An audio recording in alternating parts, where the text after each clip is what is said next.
Greetings and happy fall from the Anderson County Library. My name is Miss Doty and I'm a staff member of the Youth Services Department of the Downtown Main Branch. I was extremely excited to hear about my coworkers Ahuvia and Rachel's tween and teen scarecrow contest coming up that I had to make my own scarecrow for my garden. So let's have some scarecrow fun. As always, I ask, well, why? Why scarecrows, or why do I want to make one? And I hope you do this too. And I realized 3 reasons that thrill me about making my own scarecrow. The first one is it has a purpose. Scarecrows were made to be bird scarers, to scare crows, to get rid of all of these birds and critters that would come in and eat the crops, rice and corn and fruits and vegetables that people were growing that needed to survive on. Now, scarecrows, you don't see them much after World War II when we had commercial farming, but you might see these now. So these are like the modern scarecrows. These are propane cannons that make so much noise that they disorient birds and scare them away. For example, from large commercial farms or, grape vineyards out west. So I guess this would be a modern scarecrow. Now, another reason is tradition. I love traditions. And if you look into it, there's a diverse history behind scarecrows. People have been making them for thousands of years. You can go back to the ancient Egyptians when the men themselves, the farmers, were the bird scarers, the actual scarecrows, and they'd run through and scream at the birds and chase them into nets they created, and they would go home and have some bird for dinner and then also save their crops. If you look at another example, we have Native Americans that actually some tribes would build huts inside their cornfields, their crops, so that they would scare the birds away and protect their crops so that they could harvest them and survive through the winter. So you have a lot of traditions that you find behind scarecrows. And finally, art. Oh, you can create such beautiful things, or scary scarecrows. So if you look into it, there's a cultural expression. You can create a scarecrow any way you want to. The Japanese used to create kakashi, they called them, and they were scarecrows on bamboo poles. They'd look like humans, but they'd also put rotting fish and animals on them, and sometimes they'd light them on fire, and the stench would drive away any critters from coming in and eating their rice and the crops that they had. Another example is German immigrants to the United States at the turn of the last century would create Butzamann and a Butzafrau, a man and a wife scarecrow that were like boogeymen. Some of them were like witches, and they were very scary, and they'd put them at the end of the fields to try to keep everything, including birds, from coming in and eating their crops. So there's a why behind that.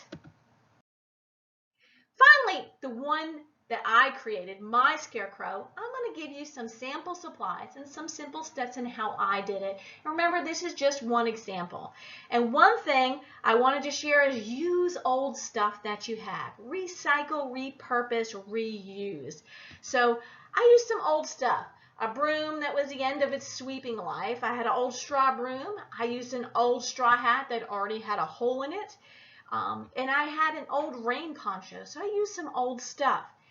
And then I also used some tree trimmings. I had some low-hanging red cedar branches, so I decided to cut those in the shape of arms, and then it looks like hands, so I trimmed them up some. But you can use some fallen tree debris, and it's also autumn, so a lot of people are doing a lot of tree trimming, or you can even use some things that maybe corn husks from your garden, because it's the end of the season.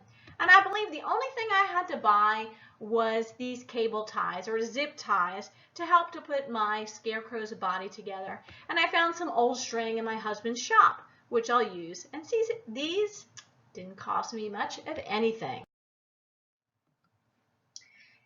some simple steps that we had here to create my scarecrow.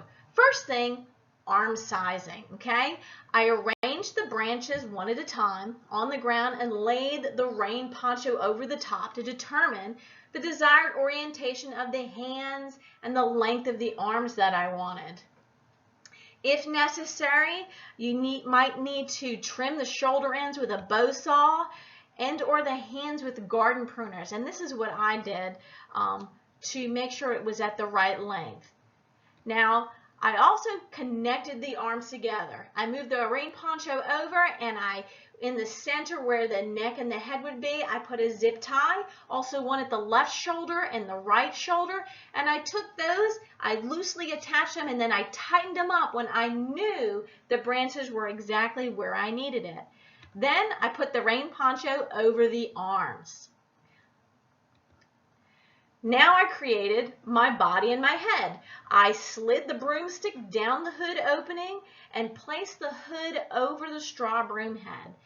To secure the broom head to the branches, I crisscross a zip tied in X style using the cable ties to create a strong bond where they met. Almost there. Here's our success. Finally, we have some string. I took 2 4-feet pieces of string and I tied one on the left shoulder cable and then one on the right shoulder cable, and I let them hang down into the raincoat, and I'll show you later how I use those to stabilize the arms of the scarecrow. I attached the hat I had securely to the broom head using a zip tie. Then I hoisted my scarecrow to the desired height to attach to the T-post I had on the trellised fencing. You might also have a post in your yard you're attaching it to, but this is what I did to mount it. And I secured the broomstick with some zip ties on from the T-post to the broomstick itself, and use as many as necessary to make sure it is stable. And the last part of making sure that my arms stayed as parallel as possible to the ground was to tie these strings off on the fencing on the right and on the left. And you might want to also have longer string to stake to the ground if that is how you have it in your yard. And the final step is to enjoy and embellish your design. Guys, I enjoyed my design, but I keep looking at it saying, you know what, I might add a scarf over here, or some more strings, or some more color. You can always do that throughout the season. So show us your scarecrow. We are having a Scarecrow Runway. Come design, create, and show your innovation as you rock a Scarecrow 2020 style. Be on the lookout. On October 1st, we will post a video explaining the areas that will be scored and all the relative instructions. The winner will be the person who receives the highest score. We're excited to welcome Denver Downs Farm and the Anderson Art Center as community judges. Now, registration is required, so be looking at our Anderson County Library website as well as our Facebook page for more information. Thanks for hanging out with me and checking out my scarecrow, which I love. And again, my name is Miss Doty of the Anderson County Library, and you have a wonderful day.